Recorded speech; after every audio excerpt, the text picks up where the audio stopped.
In this Baldur's Gate 3 video, we're going to be taking a look at the Ranger and Rogue classes and doing a direct comparison to them. And this is the first video in a series of videos before a launch where we go through different classes, usually 2 or 3 classes, and compare them, helping narrow down for players what class they want to play. It's important to note that these are not proper class guides and they don't go into as much detail as those guides will be, and those guides will use full and proper footage from the full version of the game, as we want them to be as accurate as possible. But these guides are aimed at narrowing down for you what you want to play. A lot of players are coming from a lot of other RPGs that are not familiar with 5th edition D&D, or maybe they're familiar, but it's been a while and they're just having a hard time deciding. And I feel like they generally have an idea of the style they want to play. Like, they've narrowed it down to 2 or 3 classes, give or take. And the idea in these videos is to help them narrow it down to 1. So in this video, we're going to cover Rogue and Ranger, and that's because they have similarities, right? These 2 classes have a lot of similarities, but they also have a lot of differences. And that's what we're going to focus on this video. So let's get into what those are. So the first thing you're going to notice when you compare these 2 classes side by side is that Rangers have more HP, which means that they're going to be harder to kill in combat. They're going to be a bit tankier. They don't have a ton more HP, but they do have a little bit more, making them a better candidate for a melee style of play if that's what you want to do. And this is also true because they have medium armor proficiency, meaning they can get more protection from armor from wearing a heavier armor than light armor, which rogues only have light armor proficiency. And Rangers can also get heavy armor proficiency during character creation by choosing the Ranger Knight favorite enemy, so they can play anywhere from light armor to heavy armor right out of the gate.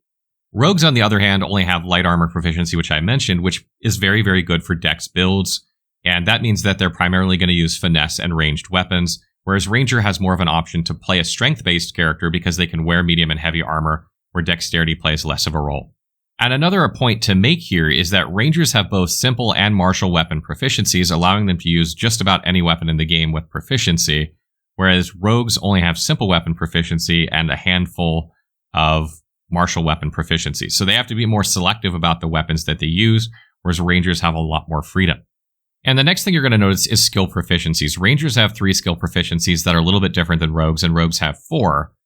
But Rogues also gain expertise in 2 of those 4 skills, making them even more effective.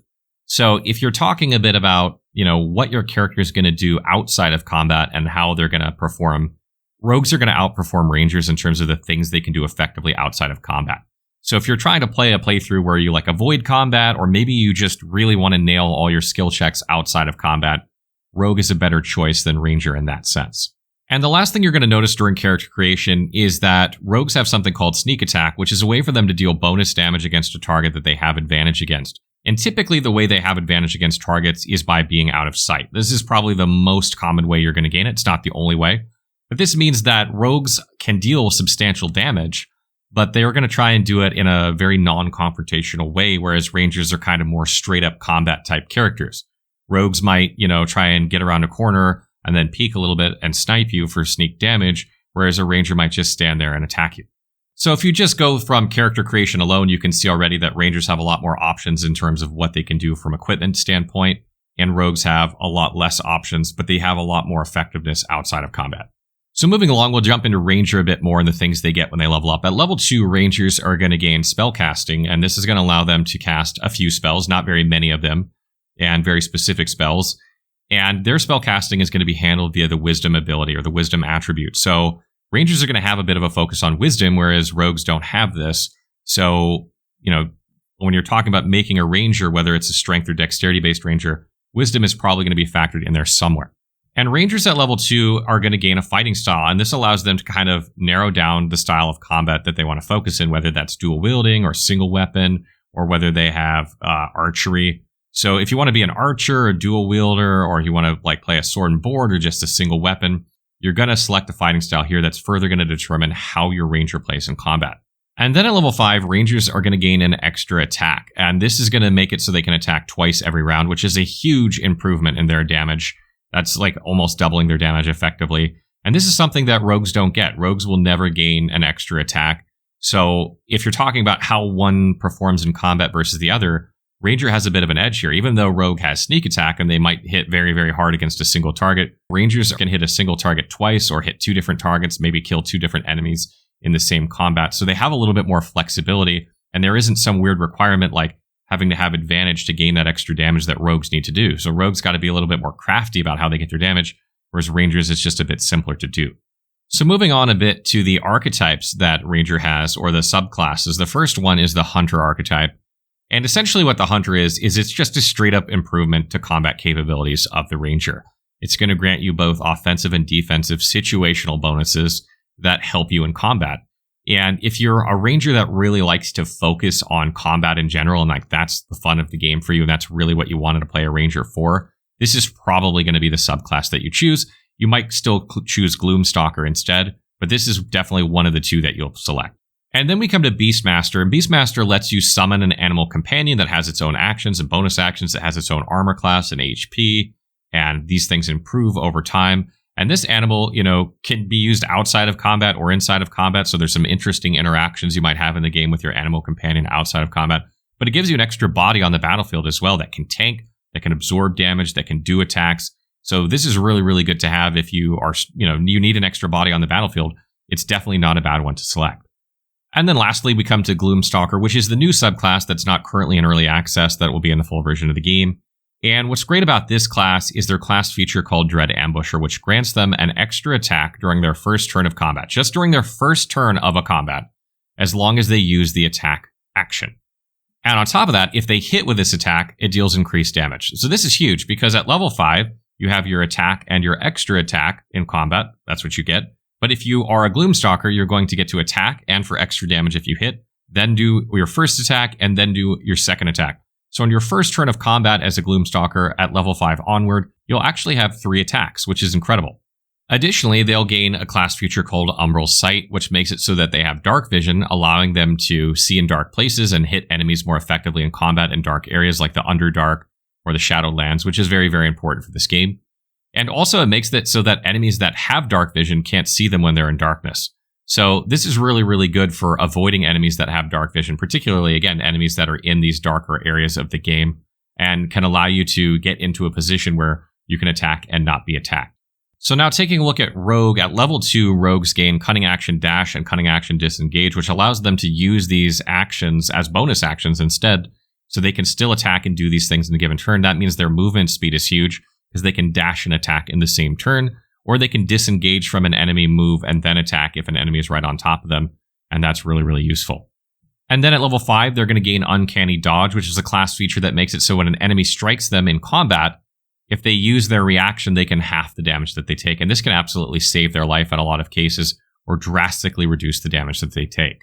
And then at level 7, they're going to gain Evasion, which makes it so that when they have to make a dexterity saving throw against like a hostile spell or something like that, if they save successfully, they would only take half the damage. In this case, they would take 0 damage. So they can prevent themselves from taking any damage from a lot of AoE-focused spells with this class feature. So those things being said, let's take a look at the archetypes of the Rogue, and then we'll kind of get into a summary of these two classes at the end. So the first one is the Thief. So Thieves gain Fast Hands, which gives them additional bonus action and second story work, which makes it so they gain resistance to falling damage. So if they fall, they're going to take less damage, or maybe jumping from very high distance, they'll take less damage. But what's really important here is that additional bonus action. And that additional bonus action allows them to do things like, if they're dual wielding, attack with their offhand an additional time. Because if you didn't know, when you're dual wielding in this game, your main hand uses your action and your offhand uses your bonus action to attack. So if you attack with 2 weapons, you would effectively not be able to do anything else. But rogues can attack with dual wield and then attack with their offhand.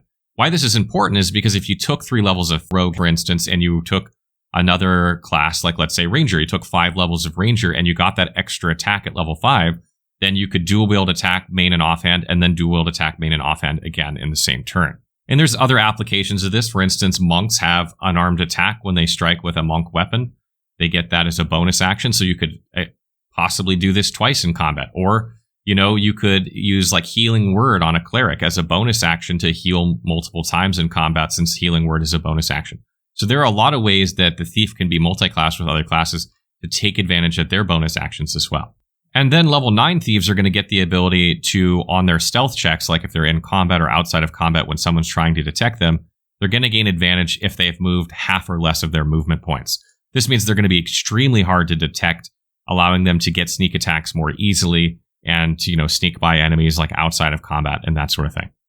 So then we come to Arcane Trickster, and Arcane Trickster is sort of a hybrid class. This allows you to use some wizard spells with your rogue, and you're going to gain a small amount of spells you can cast, allowing you to sort of hybrid between a wizard and a rogue. And, maybe you want some spell casting abilities on your rogue. Magic Missile is a fantastic spell on this archetype because it just doesn't require intelligence at all to be very, very good, and it never misses, so it's phenomenal. Additionally, Arcane Tricksters are going to be able to use Mage Hand, or a version of it that's invisible, that can move objects out of containers or from people's pockets, or put stuff into containers in people's pockets, and can also pick locks and disarm traps. So this is going to allow you to do these things from a distance, which is quite incredible, especially if you're talking about the things you can do outside of combat. And then at level 9, when they cast spells against a target that they're hidden from, that target's actually going to have disadvantage against saving against their spells. So that means that their spells are more likely to deal full damage or connect, depending on the spell that they're doing. So enemies are going to have a much harder time, preventing damage from this character while they're hidden. So you're going to try and, sneak and hide and cast spells if you're an Arcane Trickster for best results once you have that. And lastly is the Assassin subclass, which is the new subclass that wasn't in early access, that is now in the full version of the game. And what this class does is it allows you to use the Assassinate feature. And Assassinate makes it so that you have advantage on attack rolls against enemies that have not taken a turn yet in combat. So this is going to be turn 1 of combat, which is why it's important that you have high initiative on an assassin so that you can go before enemies do, so you can make sure you can connect. But it also makes it so that they deal critical damage against surprised enemies. And surprised enemies are basically enemies that are not prepared for combat. So this is only going to happen usually when you're outside of combat, triggering a combat. So like if you walked up to an enemy and they can't see you, they don't even know you're there, and you blast them from behind with a crossbow, that's going to surprise them, right? They didn't even know you were there, and you hit them in the face. That's going to be a guaranteed critical strike. And that allows you to, a lot of times, wipe out enemies before combat even begins. So I think it's pretty clear to see from looking at these directly that Rangers are more combat focused than Rogues. They have a lot more things they can do in combat. They're set up better for combat. Rogues have to be a little bit more wily with the way they take care of things. They can still deal extremely good damage, but they have a little bit of things they must do in order to pull that off, and they're probably not nearly as good in directly confrontational scenarios. But something else that I want to mention that I didn't mention a lot about earlier is stealth. It would seem at first glance that Rogues have a much better application for stealth. They have a lot of more things that can make them go stealthy. But something that you might not be taking into account is that at level 5, Rangers get a spell called Pass Without a Trace. And this gives them +10 on their stealth checks and everyone around them to their stealth checks. So you could make your whole party stealthy while you go through an area, which is incredible. And that adds a ton of stealth check potential to a Ranger that can catch up or pass a Rogue and a lot of times. So Rangers actually have a lot more stealth to them than would first seem, but you won't really reach that potential of stealth on them until about level 5. And talking a little bit more about abilities for these two classes, as this is not something I talked a ton about at the beginning, but both of these classes have a tendency to focus on dexterity. If that wasn't obvious, it should be by now. That's because Rogues use finesse weapons for their sneak attacks, or ranged weapons. That's a requirement for their sneak attack damage, which means that they're going to be using dexterity most of the time, or they can't take advantage of their sneak attack. Rangers, if they're using ranged weapons, are going to use dexterity, but if they're using melee, they can either use finesse and stay dexterity, or they can go strength, because they don't necessarily need dexterity if they're playing melee, because they have access to like heavy armors and stuff like that, or medium armor that will protect them, and they don't need their dexterity bonus to give them extra armor. And beyond that, Rangers will probably take advantage of wisdom for their spells in order to make them harder to resist. And they'll probably take some constitution, particularly if they melee, so that they don't die as easily. And Rogues, on the other hand, will probably focus on either intelligence if they're playing an Arcane Trickster in order to make their spells harder to resist, or they might take something like Charisma because they have a lot of skill proficiencies. Some of those can be dialogue proficiencies like Deception or Intimidation or Persuasion. And you might want to make like a really crafty rogue that can talk people into doing stuff. So if you're going to do that, you'll probably focus some points on charisma as well, and that opens you up to multi-classing with other charisma type classes as well. And the last thing I want to mention before I wrap up this video is that these two classes synergize really well together. They actually are multi-classed quite often together. For instance, Assassin and Gloomstalker are often multi-classed, or where you could take a few, levels of rogue and take thief in order to get that extra bonus action on your ranger to give you an extra dual wield attack if you're planning on playing a dual wield ranger, or if you're playing a rogue and you might want to pick up some armor proficiencies from the ranger, you could do that. or maybe you're playing a ranged ranger and you want some sneak attack from a rogue. So there's a lot of synergies here, and you can definitely multi-class these classes together very easily. So that wraps up our video comparing the rogue and ranger. I hope you found this helpful. I feel like the information when compared directly together gives you a better picture of why you might choose one of these two classes, rather than having to watch one video and then a separate video and then remember what was said in that video, particularly if those videos are spaced out several days apart. So I hope that was useful to you guys. We will obviously have specific class guides ready at launch, and we are planning on doing more of these videos, so please leave feedback on them. What did you like about the video? What did you find useful? What would you like to hear in the next video? I think it's probably going to be Warlock, Wizard, Sorcerer. What's the differences between those? What would you like to hear in that video? Let me know in the comments below.